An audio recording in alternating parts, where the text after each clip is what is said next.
Tanay tayo, tanay. Solo ulit. Solo ride ulit.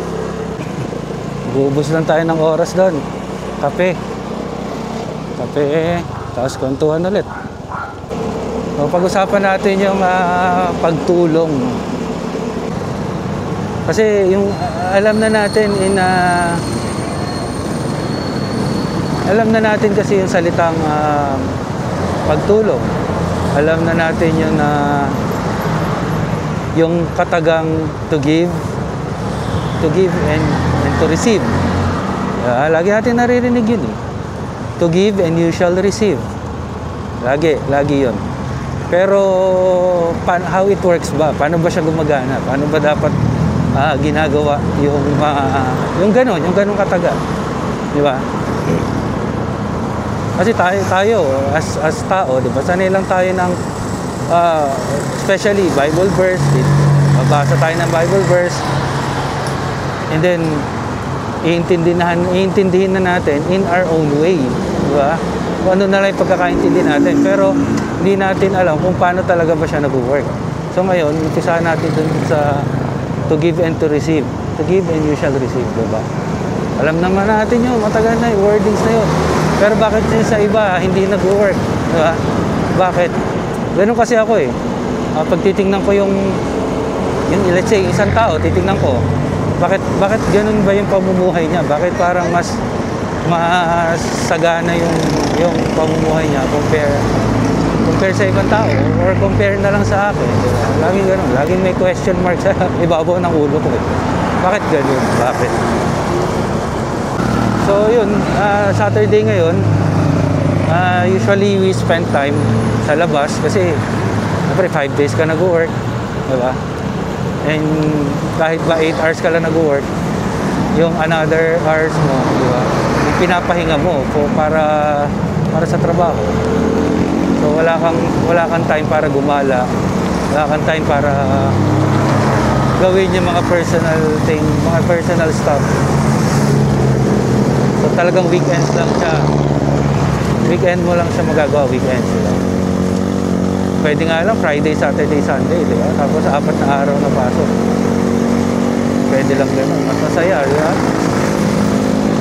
Kasi nowadays parang yung mga batang 80s, 90s. Siyempre, yun, kami yun, di ba? Na-enjoy na lang namin. Parang panahon na ngayon ng Gen Z. So ngayon, ina-enjoy na lang namin kasi sila na yung papalit. Sabi ko nga kay Paula, habang tinitingnan ko yung parents tsaka biyenan, sabi ko kay Paula, dude, parang eventually magiging ganito tayo soon, diba? So hanggat kayo pang gawin yung mga gusto mong gawin mo na.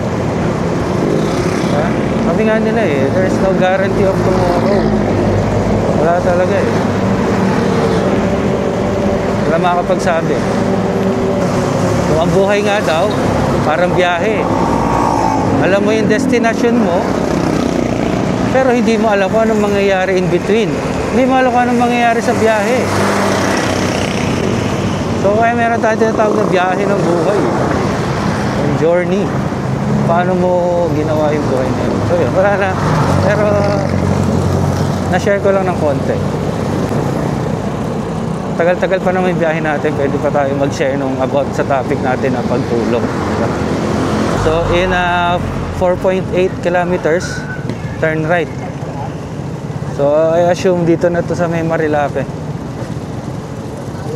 After, ang dulo kasi nito, Marilake na. Nga, 8:33 na.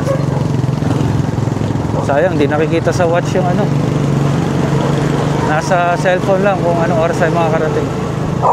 Pero nung sinilip ko, almost 1 hour, 53. So, depende sa takbo.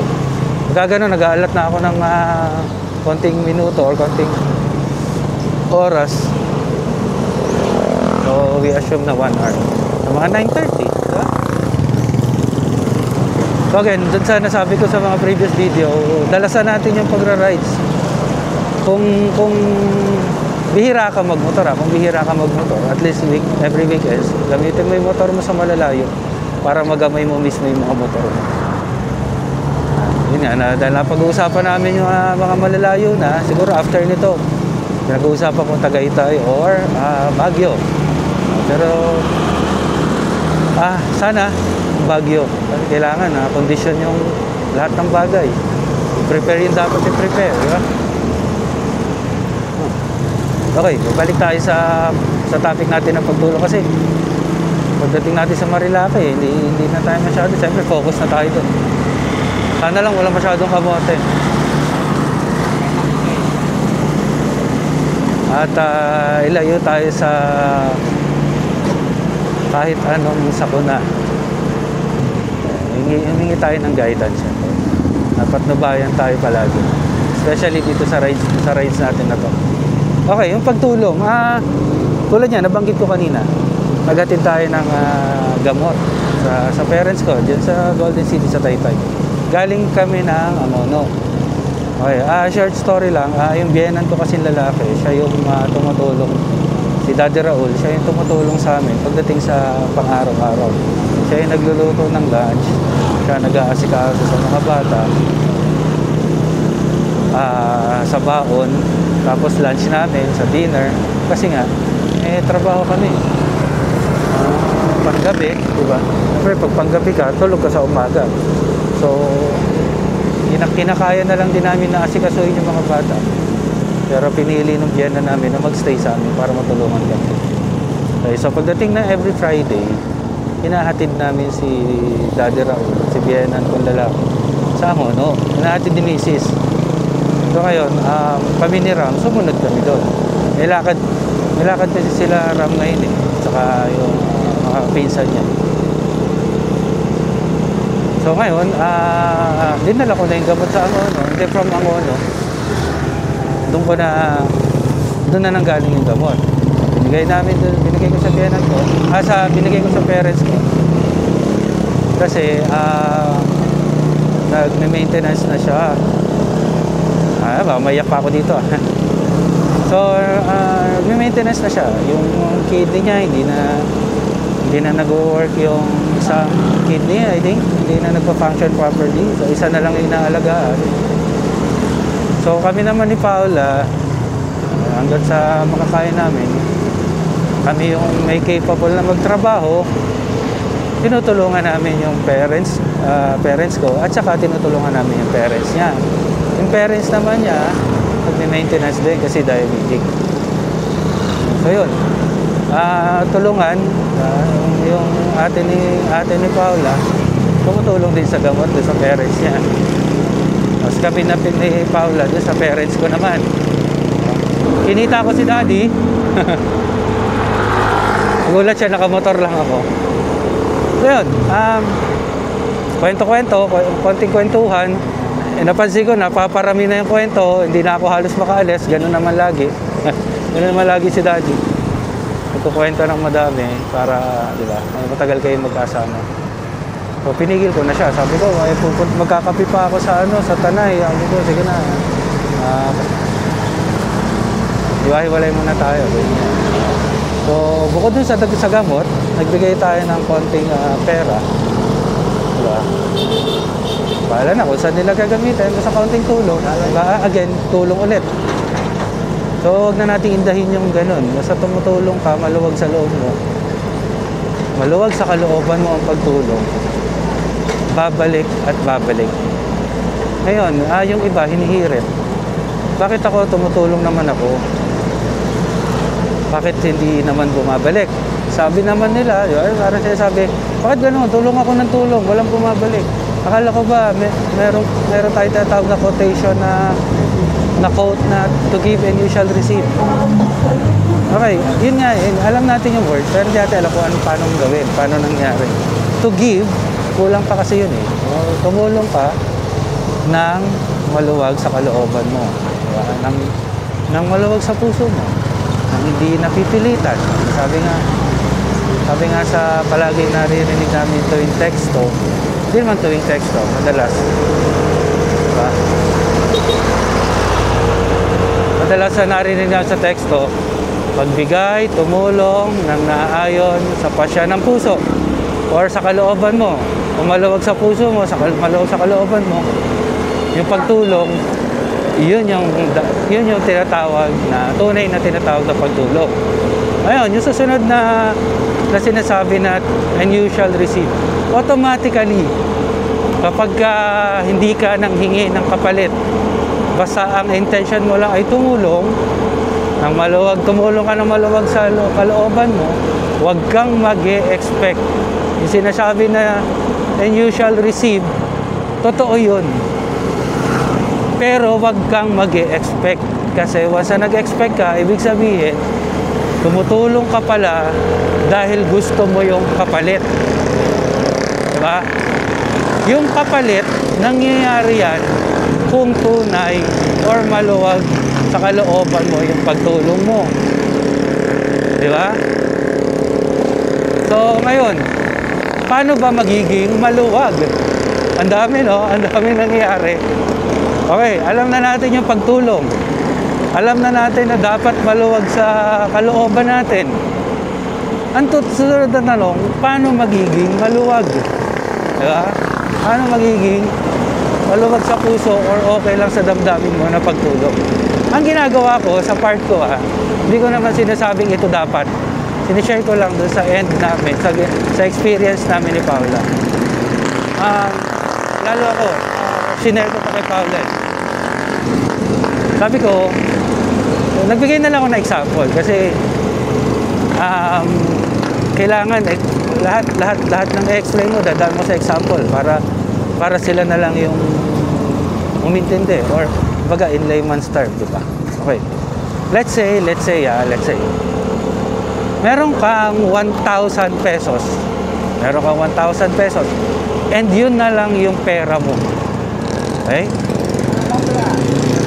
May nanghingi ng tulong or let's say gusto mong tumulong. Dun sa gusto mong pagtulong, magkano?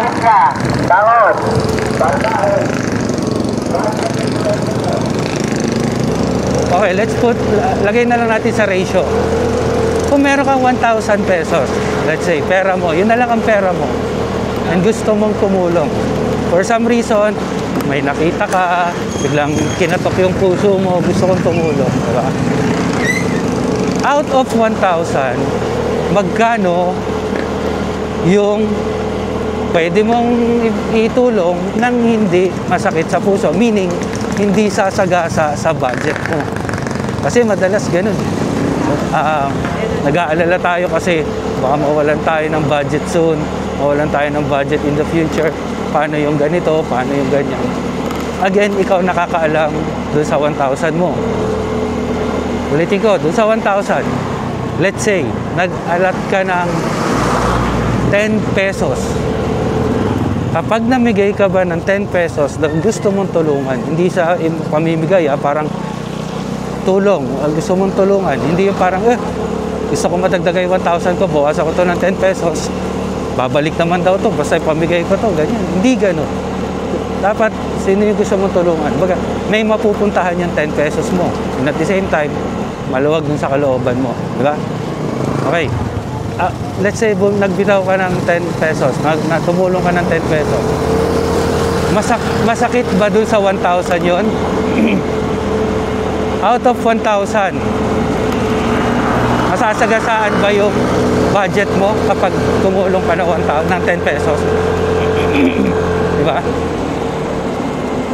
Out of 1,000, ilang percent yung 10 pesos? Ganun mo na lang minsan tignan. Diba? So may matitira ka pang 990. Wala kasi yan sa amount eh. Nasa feelings yan. Nasa luwag ng karamdaman mo, luwag ng puso mo eh. Pasya ng puso mo eh. Diba? Doon sa 10 pesos, maliit yan na porsyento para doon sa 1,000. Pero yung saya na mabibigay mo doon sa tutulungan mo na 10 pesos, di ba? Malaki na sa kanya yun. malaki na yung tulong mo. Di ba? Maliit sa'yo, malaki sa iba. Diba? Wag mo rin, hindi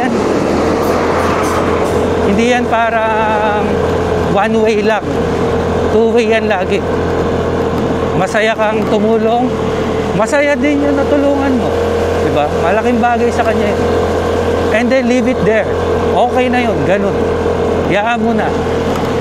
Kung wag ka na mag-expect kung may darating. Basta importante, tumulong ka. Diba? At may natira kang 990. Ganun. Okay na yun. Oh, may 990 pa ako. Nakatulong pa yung 10. Diba? Ganun. Ganun ako. Ganun yung mindset ko. Imagine, 1,000 pa lang yun. Kung meron kang 10,000, paano na yung 10 pesos? Itutulong mo 10 pesos. Di naging sobrang liit na ng percentage. Pero again, malaking bagay na ulit ko sa tinulungan mo. Let's say, same person. Diba? So, ikaw parang, ewan ko, ako. Minsan may experience ako na nagigilty naman ako na bakit 10 pesos lang. Meron akong 10,000. Parang ganun. So, it's up to you again kung mag-a-adjust ka ng tulong. Diba? Again, depende ulit sa pasya yun ng puso mo. Diba? Ganun para sa akin yung pagtulong. Okay. Flip naman natin sa kabilang side. Tumulong ka, okay sa'yo lahat. Diba? Okay lahat. Hindi nasagasaan budget mo, masaya ka. Paano kung hindi na naging masaya yung tinulungan mo? Ang hindi naging grateful is yung tinulungan mo. So, paano ba yun? It's up to you ulit. Siyempre, pag narinig mo yun sa side mo, bakit ganun? Tinulungan ko na siya. Hindi pa siya grateful. Diba? So, pag narinig mo kasi yung ganun, bigla mong mararamdaman yung panghihinayang. So again, yung saya mo, naging sad or nanghinayang ka. Ang tanong, maluwag pa ba sa puso mo yung nangyaring pagtulong na yun? Di ba hindi na? So ngayon, again, ikaw ulit yung may hawak na manibela. Ikaw bahala kung tutuloy mo yun or hindi. Dahil hindi na maluwag sa puso mo eh. Hindi na maluwag sa damdamin mo. Nung narinig mo na, ay, bakit siya nagre-reklamo? Diba? Paano kung yung 10 pesos na yun, buong kabuhayan ko na yun? Diba? Tapos ikaw hindi ka pa grateful. Let's say, yung 10 pesos ko na yun, yun na yung buong pera ko. Ibinigay ko na sa'yo. Di ikaw na yung may 10 pesos, ikaw na yung may yaman. Hindi ka pa grateful. So ikaw, sa side mo, masaya ka na tumulong, biglang nagbago na, ay, nakakalungkot naman, ay, nakakapanghinayang naman. So again, hindi na siya parang, di ba? Ayun, nagigets niyo na paano yun? Paano na sa side ko? Tumulong ako, naging masaya naman ako. So ngayon, pag nararamdaman mo na parang nalulungkot ka dahil ganun may mga senaryo, let go mo na lang, basta sa end mo, tumulong ka. And yung tinatawag, sinasabi nga na lang, you shall receive. Hayaan mo na yon. Diyos Ama na yung bahala sa'yo. Kung paano ka makaka-receive. Diba? Ganun. Yun yung na-experience namin, ha? Hindi namin sinasabing yun yung dapat gawin, yun yung dapat yun yung nasusulat. Hindi ganun. Kumbaga, kinukwento ko lang yung experience namin based doon sa sinasabing to give and you shall receive. Diba? Yun. Kasi lahat tayo, alam yung katagang yun eh. Pero paano ba siya nangyayari?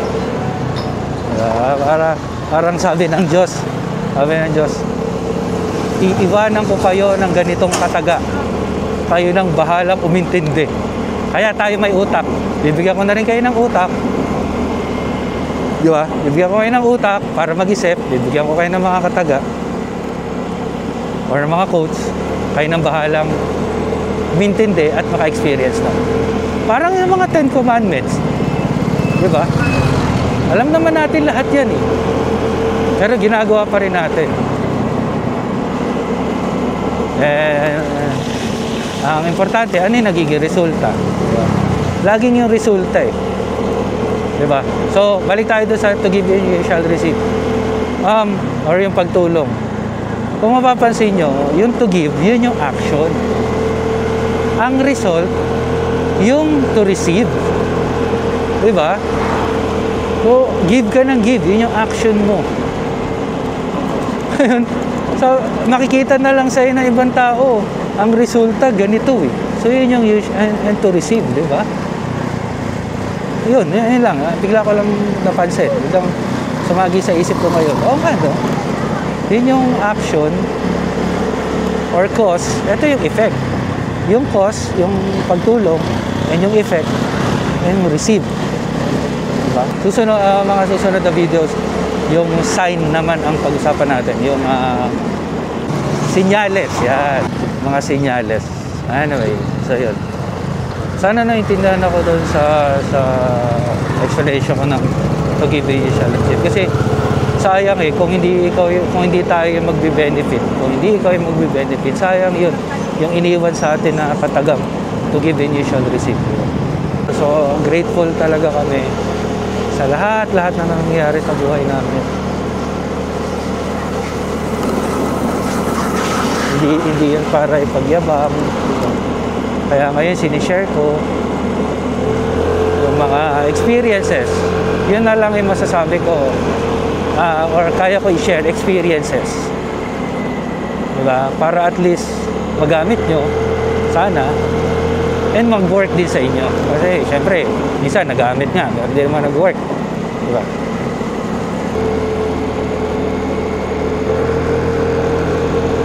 Napitikan tayo. Hindi ko naman na siya nakita, sayang. Sana makita natin sa Facebook yun. Galing. Lamig. Ang lamig ha. Hindi kasi masyadong maaraw. Sarap talaga. Sarap talaga dito sa Marilake. Grabe. Ganda pa ng daan. Kasi di ba nakaraan, naglukban tayo. Malubak ang daan eh. Dito suwabe. Pero sana wag natin gawing racetrack to. Diba? Kawawa naman yung mga nag-chill ride lang tsaka nag-i-enjoy, diba? Tapos madadamay lang sa mga semplang, diba? Sa mga aksidente. Hindi ko nakikita yung mga nakakamera. Diba yun? Nadaan ko dito. Sana uy, grabe yun ah. Uy, naku, yan ang sinasabi ko eh. Kasasabi ko lang na kamote. May pitik na naman dun.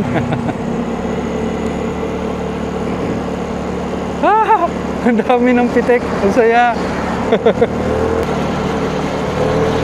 Yeah, ang sarap mag-ride.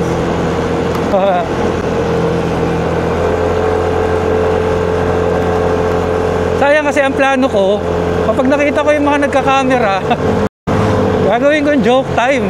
Diba, bali ko yung ulo ko. Wala eh. Malayo pala, napipicturean na nila ako.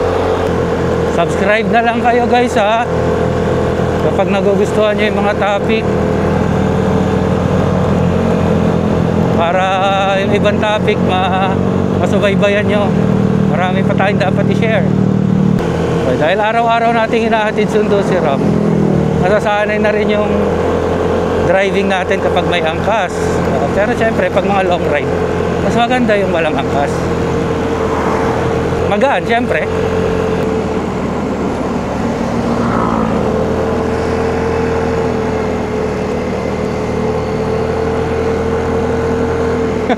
Pitik. Joke time natin, ang daming pitik dun ah. Nice. Mission accomplished. Ang dami nila pumipitik dun. Nice one. Ang lamig na. Ang lamig dito. Grabe oh. Musot sa balat. May pitik din doon. Ay, nice oh. Ay, sayang di tayo napitikan.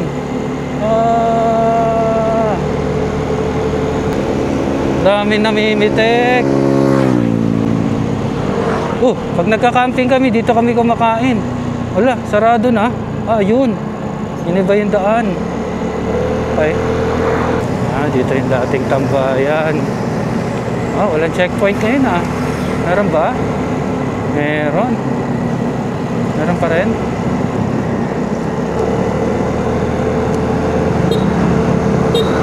Medyo malayo din Padayon. Yan, dito na yung Tanay Highlands. Kaya lang, lagpasan natin, bandaron pa tayo. Dun sa Dean and De Luca. Kailangan na siguro natin mag-slow down.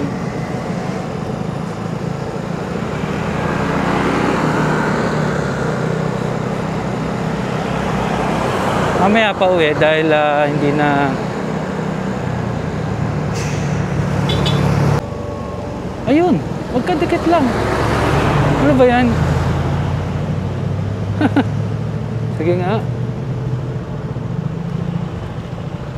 Okay guys, kumuha kasi ako ng listahan. And magkadikit lang pala siya.